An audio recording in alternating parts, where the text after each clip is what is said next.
ETF index mutual funds నేర్చుకుని stock మార్కెట్లో రాణించాలనుకుంటున్నారా? వెంటనే ఈ నెంబర్కి కాల్ చేయండి.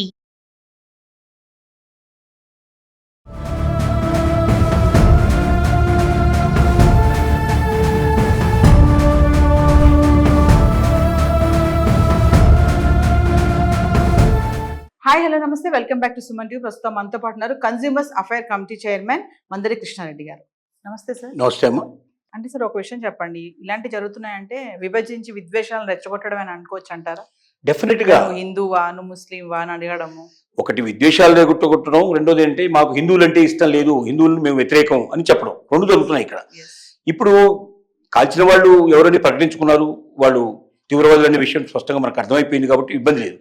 కశ్మీర్లు ఇప్పుడు ఎవరు కాశ్మీర్ వాసులు అంతగా మొదట్లో ఉన్నంతగా లేరు. కశ్మీర్ వాసులు మొదట్లో అయితే రాళ్ళు తీసుకుని కొట్టేవాళ్ళు, మన సైన్యాన్ని రాళ్ళు తీసుకుని కొట్టేవాళ్ళు, చాలా హింసలు పెట్టేవాళ్ళు, పూర్తిగా వాళ్ళు ఒక రకంగా పాకిస్తాన్కి సపోర్టర్గా నిలబడేవాళ్ళు. ఇప్పుడు సపోర్ట్ తగ్గింది. ఇప్పుడు ఎందుకు తగ్గిందంటే వాళ్ళకి అక్కడ ఉద్యోగాలు దొరుకుతున్నాయి, వాళ్ళకి విద్యా అవకాశాలు దొరుకుతున్నాయి, ఇండస్ట్రీస్ వస్తున్నాయి, కాబట్టి వాళ్ళ బిజినెస్ కూడా బాగా డెవలప్ అయినాయి. ఇప్పుడు బయట నుంచి టూరిస్టులు వెళ్తే ఎవరికి లాభం? లోకల్గా ఉండేటువంటి వ్యాపారస్తులకే కదా లాభం వచ్చేది, లోకల్గా ఉండేటువంటి పర్సన్సే కదా, వాళ్లే కదా అక్కడ లాభపడేది. కాబట్టి రోజు రోజుకు వాళ్ళ దినదిన చెందుతున్నారు, ఆర్థికంగా బలపడుతున్నారు, ఆ ఉద్యోగరీత్యా అన్ని రకాల అవకాశాలు కలుగుతున్నాయి. కాబట్టి ఇప్పుడు వాళ్ళు సపోర్ట్ తక్కువ చేశారు. వాళ్ళ సపోర్ట్ లేకపోయినప్పటికీ బయట నుంచి వచ్చే వాళ్ళు విజృంభించి పనిచేశారు. బయట నుంచి రాకుండా పాకిస్తాన్కు సరైన గుణపాఠం నేర్పాల్సిన పరిస్థితి ఖచ్చితంగా ఉంది. అంటే ఈ ఉగ్రవాద ఉన్మాదాన్ని అరికట్టడం ఎలా సార్? మరి అరికట్టడానికి మార్గం ఏంటంటే ఇప్పుడు లోకల్ పీపుల్ సపోర్ట్ ఇస్తే చాలా కష్టంతో కూడుకున్న పని. కానీ లోకల్ పీపుల్ సపోర్ట్ ఉన్నంత కాలం వాళ్ళు ఎక్కడైనా ఏ ఇంట్లోనే దాచుకోవచ్చు, ఎవరింట్లో ఉన్నారో తెలియదు మనకు, పట్టుకోవడం చాలా కష్టం. ఏదైనా ఫైర్ చేస్తే ఇంట్లో వాళ్ళు చనిపోయే అవకాశం ఉంది. అంటే మన హిందువులు ఇండియన్స్ చనిపోయే అవకాశం, వాళ్ళు ముస్లిమ్స్ అయినప్పటికీ ఇండియాలో ఉన్నారు కాబట్టి ఇండియన్స్ అవుతారు. కాశ్మీర్ మనలో అంతర్భాగం కాబట్టి మన వాళ్ళే, కాబట్టి మనం చంపుకోవడం చాలా కష్టంతో కూడుకున్న పని. కానీ ఇప్పుడు ఏమైందంటే లోకల్ పీపుల్ యొక్క సపోర్ట్ చాలా తగ్గింది. అంటే 100% తగ్గిందని చెప్పలేం, కానీ 70-80% అయితే తగ్గింది. ఇంకా 5-10%, 20% ఉండొచ్చు. కాబట్టి ఏంటంటే ముఖ్యంగా సైన్యం పూర్తిగా విత్డ్రా కాకుండా సైన్యంలో సుశిక్తులైన వ్యక్తుల్ని ఖచ్చితంగా సైన్యం మళ్ళీ అక్కడ పెట్టాల్సిందే. లోకల్ పోలీసు కూడా అలర్ట్ కావాల్సిందే. ఇటు పోలీసు సైన్యం ఇద్దరి మధ్య ఒక రకమైనటువంటి వారికి అవగాహన ఉంటే ఇలాంటి వాటిని మట్టుపెట్టడం చాలా సులభం. మన ఆర్మీ కూడా మనందరం కూడా కలిసి అండగా ఉండాలి. ప్లస్ పాక్ చేస్తున్నటువంటి చర్యలు ఇవన్నీ కూడా అరికట్టాలి అంటే మనందరం కూడా ముందుకు వెళ్ళాలి అంటారా సార్? ఖచ్చితంగా సైన్యం సహకారం లేకుండా జరగలేదా? మన సైన్యమే ఇదంతా చేసింది. కానీ ఇప్పుడు ఏంటంటే రాజ్యం ప్రశాంతంగా ఉంది, ఎక్కడ ఏం అలజడి జరగడం లేదు, ఎందుకు అనవసరంగా మనం ఇంతమందిని అక్కడ పెట్టాల్సిన అవసరం లేదని మెల్లమెల్లగా కొంత తగ్గించేశారు, అక్కడ ఫోర్స్ని తగ్గించేశారు. దీన్ని అదనంగా తీసుకొని వీళ్ళు ఈ మధ్యకాలంలో పెద్దగా దాడులు గొప్ప చెప్పుకోదగిన దాడులు లేవు. అంటే ఏంటి, వీళ్ళంతా బలాన్ని పుంజుకుంటున్నారు అన్నట్టు. ఇండియాలో ఉంటున్నారు, మన బార్డర్లోనే ఉంటున్నారు, ఒక 80 నుంచి 100 మంది సుమారుగా ఉండొచ్చు అని ఒక అంచనా. వీళ్ళని ఏరిపారేయాల్సి వస్తుంది. అంటే ఇంచు ఎక్కడున్నా వెతికి టోటల్గా వాళ్ళని పూర్తిగా లేకుండా మట్టు పెడితే కానీ, మళ్ళీ కొత్త వాళ్ళు రాకుండా జాగ్రత్త పడితే కానీ సాధ్యమవుతుంది. దీనికి డ్రోన్ కెమెరాస్ కూడా చాలా ఉపయోగపడతాయి. రకరకాలైనటువంటి ఈ మనకు ఇప్పుడు కొత్తగా వచ్చిన టెక్నాలజీని అంతా ఉపయోగించి ఈవెన్ నైట్ టైంలో కూడా ఎవరైనా వచ్చినా కూడా వాళ్ళని కనిపెట్టగలిగేటువంటి నైట్ కెమెరాస్ కూడా వచ్చాయి, సీసీ కెమెరాలు, అలాంటి కెమెరాలు కూడా వచ్చాయి.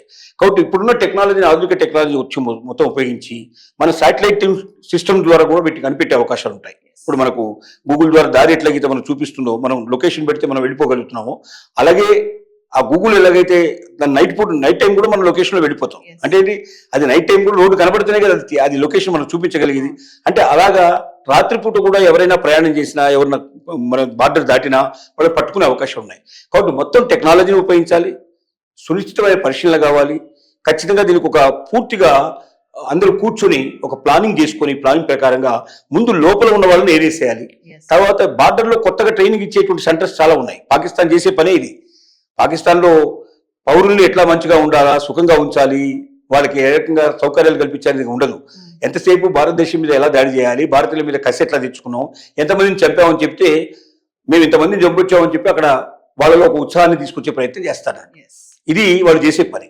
ఇది సరైన చర్య కాదు. ఇది నిజాయితీ ఉండే మనుషులు చేయాల్సిన పని కాదు. ఇది పిరికి పందలు చేసే పని. అలాంటి పని పాకిస్తాన్ చేస్తుంది. ఆ పనికి ఎంత దూరంగా జరిగి ఎంత తొందరగా వాళ్ళు రియలైజ్ అయితే అంత సంతోషం. లేకపోతే పాకిస్తాన్ మరొక ముక్క అయిపోయిందంటే అప్పుడు ఒక చిన్న ముక్కలాగా మిగిలిపోతుంది. అప్పుడు ప్రపంచంలో ఎవరు దాన్ని చూసేవాళ్ళు ఉండరు, దాని గురించి ఆలోచించే వాళ్ళు ఉండరు. అలాంటి పరిస్థితి ఏర్పడుతుంది. Yes. అంటే ఇమీడియట్లీ మన గవర్నమెంట్ తీసుకునే యాక్షన్స్ ఎలా ఉంటాయి సార్? మా తెలుగు వారు చనిపోయారని చెప్పుకుంటున్నాం, అందులో 3 ఉన్నారు, మరి వాళ్ళ కుటుంబాలకి ఏమన్నా సహాయం చేయడం ఇలాంటివి ఉంటాయి? డెఫినెట్ గా ఇస్తారు. ఎందుకంటే ఇది జరిగింది మనకు ఇప్పుడు ముష్కర్లు వచ్చి చేశారు కాబట్టి సడన్ గా చంపేయడం జరిగింది కాబట్టి సెంట్రల్ గవర్నమెంట్ నుంచి డెఫినెట్ గా కొంత ప్రకటిస్తారు. స్టేట్ గవర్నమెంట్ కూడా కొంత ఇచ్చే అవకాశాలు ఉన్నాయి. ఇమీడియట్ చేసిన పని ఏంటంటే ఫ్లైట్లలో వాళ్ళ పార్థివ దేహాలను పంపించేట్టు ఏర్పాటు చేశారు. ఇప్పుడు దానికి ఏమి ఛార్జెస్ లేకుండా అవి అక్కడికి వచ్చేట్టుగా చేశారు. తర్వాత అక్కడ ఉన్నటువంటి మొత్తం ప్యాసింజర్స్ వెళ్ళిపోవడానికి కావాల్సినటువంటి ఫ్లైట్లన్నీ ఏర్పాటు చేశారు అక్కడ నుంచి. సో ఈ రోజు సాయంత్రానికి కల్లా బహుశా అక్కడ ఉండే వాళ్ళందరినీ పంపించేస్తారు కంప్లీట్గా. తర్వాత చనిపోయిన వాళ్ళు, గాయపడ్డ వాళ్ళకి మాత్రం వాళ్ళకి ఎంతో కొంత ఎక్స్గ్రేషియో ఇస్తారు. ఈ ఎక్స్గ్రేషియో అనేది ఇంకా ప్రకటించలేదు. బహుశా ప్రధానమంత్రి ఈ రోజు సాయంత్రం వరకు ప్రకటించే అవకాశం ఉంది. ఎక్స్గ్రేషియో ప్రకటిస్తే కొంత అమౌంట్ ఇస్తారు, గ్యారంటీగా కొంత అమౌంట్ వస్తుంది. కానీ అమౌంట్ వచ్చినంత మాత్రం పోయిన మనిషి అయితే మనకు రాడు, కానీ ఏదో కొంత కాంపెన్సేషన్ అయితే వచ్చే పాసిబిలిటీస్ అయితే ఉన్నాయి. ఇలాంటి జాగ్రత్తలన్నీ తీసుకుంటారు. ఇక వాళ్ళకి ఎలా బుద్ధి చెప్పాలనేది మళ్ళీ అంతర్గతంగా మొత్తం కూర్చొని ఇప్పుడు త్రివిధ దళాలు కూర్చొని ఆలోచిస్తాయి. దానికి సంబంధించిన కార్యక్రమాలు ఆల్రెడీ స్టార్ట్ అయ్యి ప్రైమ్ మినిస్టరు ఎయిర్పోర్ట్లో తెలంగాణే ఎయిర్పోర్ట్లోనే మీటింగ్ పెట్టేశాడు. అంటే ఇంకా సిటీ లోపల రాకుండానే ఎయిర్పోర్ట్లోనే మీటింగ్ పెట్టాడు. ఎయిర్పోర్ట్ లోపలనే డిస్కషన్ చేసుకున్నారు. అక్కడ నుంచి ఈ రోజు రాత్రి వరకు దాదాపు ఒక ప్లానింగ్ తయారవుతుంది అనుకుంటాను. ఈ వారం 10 రోజుల లోపల దాన్ని అమలుపరిచే అవకాశాలు కూడా ఉంటాయి. మరో ముఖ్య విషయం ఏంటి సార్, పిల్లల్ని మహిళల్ని వదిలేశారు, ఓన్లీ మగవాళ్ళ పైన అటాక్ జరిగింది, అది కూడా అడిగి మీరు హిందువా మీరు ముస్లిం అనడం, ఇదేంటి సార్ మళ్ళీ ఇదంతా ఏంటి? అంటే దీంట్లో 2-3 రకాలు ఉన్నాయి.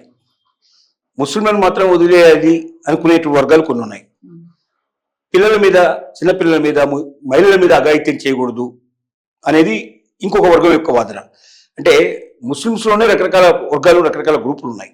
ఏ మతమైనా చెప్పేది ఏంటంటే లేడీస్ని పిల్లల జోలికి వెళ్ళకూడదని చెప్తుంది. ఎందుకంటే సహజంగా పురుషులకు ఉన్నంత బలం కానీ, పురుషులు పరిగెత్తగలిగినంత కానీ, పురుషులు ఎదిరించి పోరాడగలిగేంత శక్తి కానీ స్త్రీలకు ఉండదు అనేది ఒక అభిప్రాయం. ఇప్పుడు స్త్రీలు కూడా అన్నిట్లలో నేవీలో ఉంటున్నారు, వాళ్ళు సైన్యంలో ఉన్నారు, ఇప్పుడు పోలీసులో ఉన్నారు, అన్ని చోట్ల ఉన్నారు.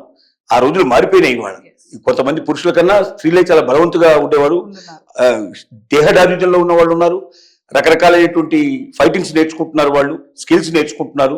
వాళ్ళు పురుషులు కూడా ఎదిరించి దొంగల్ని పట్టుకుంటున్నారు, హంతకుల్ని పట్టుకుంటున్నారు, ఇవన్నీ జరుగుతున్నాయి. కానీ పురాణాల నుంచి వస్తున్నది ఏంటంటే మహిళలు అప్పుడు ఎక్కువగా బయటకు వచ్చేవాళ్ళు కారు, ఎక్కువగా అన్ని రంగాల్లో ప్రవేశించేవాళ్ళు కారు, ఇంటికి పరిమితం అయ్యేవాళ్ళు. వాళ్ళు జనరల్గా ఇలాంటివి ఉండవు. కాబట్టి అబల మీద మనం తెలివి తక్కువ వాళ్ళ మీద, లేదంటే శక్తి లేని వాళ్ళ మీద, శక్తిహీనుల మీద మనం ప్రయోగించాలి మన యొక్క శక్తి సామర్థ్యాలు అనేది ఒక వాదన.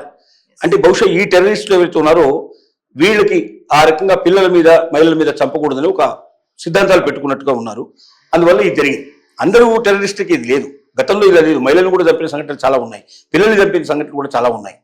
కానీ ఇందులో మాత్రం ఇక్కడ వీళ్ళు కొంచెం డిఫరెంట్ టెర్రరిస్ట్ అని మనకు అర్థమవుతుంది. అంటే కొన్ని వర్గాల్ని చంపకూడదు, మనం ఈ వర్గాల్ని చంపాలి, మనం పురుషులనే చంపాలి, అది హిందువులనే చంపాలి అని లక్ష్యం పెట్టుకుని వచ్చినట్టుగా కనపడుతుంది మనకు. సో ఏదేమైనా చాలా మంది చనిపోయారు, అందులో మన తెలుగు వాళ్ళు ఉండడం చాలా బాధాకరం సార్. మరి వాళ్ళ పార్థివ దేహాలు అనేవి వాళ్ళ కుటుంబాలకు వచ్చేస్తాయి కదా ఈ రోజు వరకు? ఆల్రెడీ పంపించేశారు, స్టార్ట్ అయిపోయింది. బహుశా ఇవాళ రాత్రి వరకు చేరతాయని చెప్తున్నారు. అంటే ఇప్పుడు అక్కడ నుంచి వైజాగ్ ఎక్కడ రావాలి, ముందు హైదరాబాద్ రావాలి, హైదరాబాద్ నుంచి వైజాగ్ వెళ్ళాలి, ఇట్లా ముందు ఢిల్లీకి వెళ్ళాలి. ముందు అన్నింటినీ ఢిల్లీకి పంపిస్తారు. ఎందుకంటే కాశ్మీర్ నుంచి ఢిల్లీకి డైరెక్ట్, కాశ్మీర్ నుంచి ఇక్కడ ఎక్కడికి లేదు మనకు. Kashmir to Delhi, Delhi to Hyderabad, Hyderabad to Vizag వెళ్లాల్సింది. హైదరాబాద్ అయితే హైదరాబాద్కి వచ్చేస్తుంది. కావులకి వెళ్లాల్సింది మరి అటు చెన్నై నుంచి దగ్గర అవుతుంది కాబట్టి చెన్నైకి పంపించి చెన్నై నుంచి తీసుకెళ్తానికి అవకాశాలు ఉంటాయని నేను అనుకుంటున్నాను. Thank you.